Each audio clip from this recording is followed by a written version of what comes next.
রফিক ভাইয়ের কাছে একটা ফোন আসছে, কাদের বাড়ি নাকি হচ্ছে দখল করছে আর কি জোরপূর্বক। তখন উনি বলতেছে যেহেতু ওইদিকে যাবো, চল আমরা ওইখানে যাই। হ্যাঁ, পরে হচ্ছে আমরা যখন ওই বাড়ির দিকে যাওয়ার সময় দত্তপাড়া কলেজ থেকে আপনার পূর্ব দিকে 500 গজ পার হুইসিয়ারে আমরা কিছু লোক মুখোশ বাঁধা অবস্থা আসি আমাদের মোটরসাইকেলের সামনে দাঁড়ানোর পর ওনারা জিজ্ঞেস করছে আপনারা কোথায় যান। বলছে যে এখানে বাড়ি একটা হলো ঝামেলা, শুনলাম এখানে নাকি কেউ দখল করছে, আমরা এই জন্য আসছি।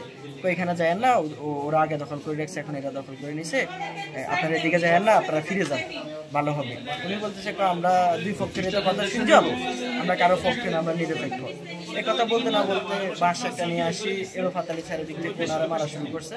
আমার আর নীরববারে শটগান দিয়ে ঠেকা ধরে গেছে।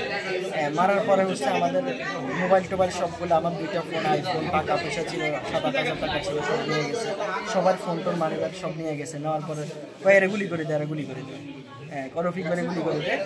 গুলি করতে যাই, গুলি ছুটে পড়ে গেছে। পড়ে যাওয়ার পরে গুলি আসে আমার কানে লাগছে, পায়ে লাগছে।